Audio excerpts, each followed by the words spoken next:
The next generation of scientists have to learn the technologies of safe science, of green chemistry, and get out there and invent those new materials. Truly, when you think about it, if you think about sustainability and you imagine some student somewhere and some student said, I want to save the world.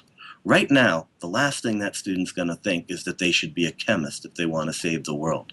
And the sad reality is we've got to let them understand that that is the way to save the world. We need people that have dreams, that have visions, that have ideas that are going to change the world in the laboratory with the beakers and the flasks to make molecules that are going to be safe.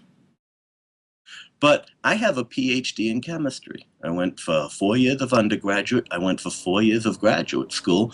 I got a degree from a university, got pat on the top of the head and said, go work in industry and invent the next generation of materials.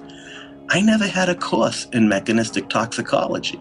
I never had a course in how to identify what makes a molecule toxic, what makes a molecule hazardous. And for some strange, weird reason, the way that we've evolved teaching science, we end up having that absent from our curriculum. As shocking as that is, not one college, not one university sees it as a requirement to teach students who are out in the world making new molecules how to do it in an environmentally benign, safe way.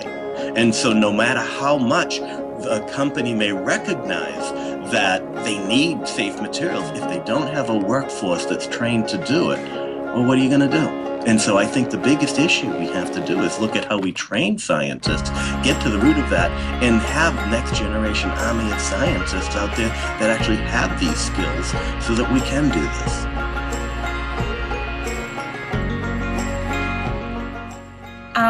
So I think one of the most important points about what makes chemistry sustainable versus not sustainable is really the criteria by which we design new products and processes. And traditionally in our research groups and in our research as chemists, as engineers, as designers, we have a specific performance criteria. And all of these performance criteria are very specific endpoints which we're developing these processes and these products so that when we put them into the final product or whatever use that they will be in, that they perform in the appropriate way. And chemistry done sustainably, we have other criteria that we add to that performance list, such as toxicity and environmental impact and hazard. And having those as a specific design criteria is, I think, a key piece to sustainability, or chemistry done sustainably as well.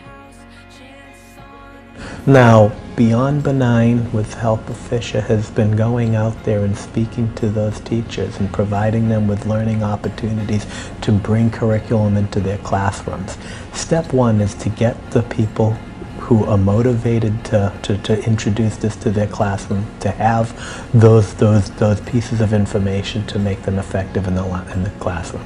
The second class is through their success to be able to get other teachers to look and say, all right, maybe I don't really quite get what this green chemistry is, but look at how successful this teacher is. Look at how engaged their students are. Look at how successful that classroom is. I want success in my classroom. And maybe green chemistry isn't the objective, but it's the vehicle for quality education. I think that that's the key. Once you have engaged students that are passionate and teachers that are passionate, the magic happens and education happens.